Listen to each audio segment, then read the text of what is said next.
Hi friends, నా పేరు Sai Kiran. Welcome to Telugu tech TV. Friends, మనం ఎప్పటి నుండో వెయిట్ చేస్తున్నాం Realme 6i అయితే ఈరోజు మన ఇండియాలో లాంచ్ అయిపోయింది. ఇది మనకు Realme 6 యొక్క తమ్ముడు అని చెప్పొచ్చు, అండ్ అదేవిధంగా Realme 6s యొక్క రీబ్రాండెడ్ వర్షన్ అని కూడా చెప్పొచ్చు. ఈరోజు వీడియోలో ఈ ఫోన్కి సంబంధించిన కంప్లీట్ స్పెసిఫికేషన్ చూద్దాము, అండ్ అదేవిధంగా ఈ ప్రైస్లో ఇది మనకు వర్తా కాదా, అండ్ ఈ ఫోన్తో కంపేర్ చేస్తే బడ్జెట్లో మనకి ఇంకేం బెటర్ ఆప్షన్స్ ఉన్నాయి. సో ఈ బడ్జెట్ అరౌండ్లో అదంతా కూడా చూద్దాం. సో వీడియోని కంప్లీట్గా చూడండి, చాలా ఇన్ఫర్మేటివ్ ఉంటుంది. అండ్ మొత్తం చూసాక నచ్చితే లైక్ చేయడం మర్చిపోకండి.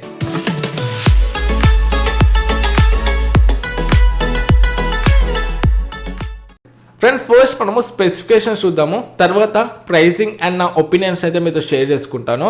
దీని డిస్ప్లే చూసుకున్నట్లయితే ఇది మనకు 6.5 ఇంచ్ FHD ప్లస్ డిస్ప్లేతో వస్తుంది. IPS LCD ప్యానల్ ఇది, అండ్ ఇది 90 Hz రిఫ్రెష్ రేట్తో వస్తుంది. సో ఈ బడ్జెట్లో 90 Hz రిఫ్రెష్ రేట్ అంటే ఒక మంచి విషయం అని చెప్పవచ్చు. మనకు డిస్ప్లే ఎక్స్పీరియన్స్ అనేది స్మూత్ ఉంటుంది. సో ఇది ఒక ప్లస్ పాయింట్ అని చెప్పొచ్చు ఈ ఫోన్కి. నెక్స్ట్ మన హార్డ్వేర్ చూసుకున్నట్లయితే దీంట్లో MediaTek Helios G90T ప్రాసెసర్ ఉంది. ఏదైతే మనం Realme 6లో చూసామో సేమ్ అదే ప్రాసెసర్ అని చెప్పొచ్చు. So one of the powerful mid range processor అని చెప్పొచ్చు. గేమింగ్కి ఈ ప్రాసెసర్ మనకు ఒక మంచి ఆప్షన్ అయితే అవుతుంది. కాకపోతే మనం ఎక్కువ గేమింగ్ ఆడేటప్పుడు ఇది కొంచెం హీట్ అయితే అవుతుంది. మనం Realme 6లో అయితే చూసాము కొంచెం హీటింగ్ ఇష్యూస్ అయితే.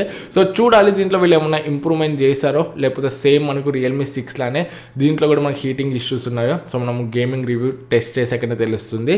సో నా చేతికి వచ్చాక డెఫినెట్గా నేను గేమింగ్ రివ్యూ అయితే చేస్తాను. సో అప్పటి వరకు అయితే కొంచెం వెయిట్ అయితే చేయండి. కాకపోతే ప్రాసెసర్ చూసుకుంటే మాత్రం మనకు మంచి పవర్ఫుల్ ప్రాసెసర్ అని చెప్పవచ్చు.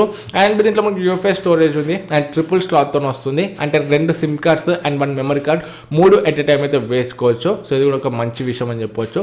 సో ఫ్రెండ్స్, సారీ, పక్కన కన్స్ట్రక్షన్ జరుగుతుంది, అందుకే కొంచెం డిస్టర్బెన్స్ సౌండ్ అయితే వస్తుంది, కొంచెం అడ్జస్ట్ అయితే అవ్వండి.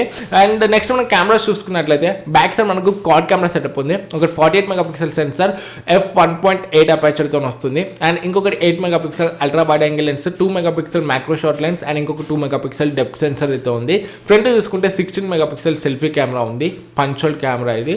సో కెమెరా సెటప్ చూసుకుంటే కూడా మనకు డీసెంట్ ఉందని చెప్పవచ్చు.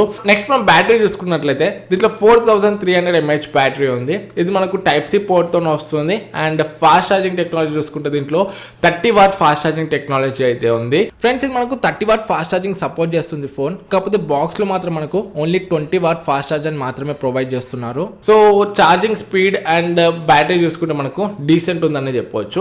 నెక్స్ట్ మన సెన్సార్ చూసుకున్నట్లయితే ఫింగర్ ప్రింట్ స్కానర్ మనకు రేర్ సైడ్లో ఉంది, and accelerometer sensor, proximity, gyroscope sensor, కంపన్ సెన్సర్ ఇవన్నీ కూడా ఉన్నాయి. సో ఆల్మోస్ట్ అన్ని సెన్సర్స్ అయితే వీళ్ళు ఇంక్లూడ్ అయితే చేశారు. ఫ్రెండ్స్, ఓవరాల్ గా ఈ మొబైల్ ఫోన్ సంబంధించిన స్పెసిఫికేషన్స్ అయితే ఇవి. సో దీని ప్రైసింగ్ చూసుకున్నట్లయితే బేస్ వేరియంట్ ప్రైస్ మనకు 4GB ర్యామ్ 64GB ప్రైస్ చూసుకుంటే 12,999 ఉంది, and 6GB RAM 64GB price చూసుకుంటే 14,999 ఉంది. అండ్ మనకు ఫస్ట్ సేల్ చూసుకుంటే 31st జూలైకి అయితే ఉంది, సో 12 PM కి.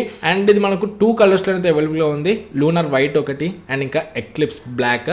సో ప్రెజెంట్ 13,000 రేంజ్లో చూసుకుంటే మనకు అంత మంచి ఫోన్స్ అయితే ఏమీ లేవు. సో 12,000లో మనకు Redmi Note 9 ఉంది, అండ్ 14,000లో చూసుకుంటే మనకు Redmi Note 9 Pro ఉంది. సో ఈ రెండు ఫోన్స్కి మధ్యలో ఈ ఫోన్ అయితే ప్లేస్ చేశారని చెప్పొచ్చు.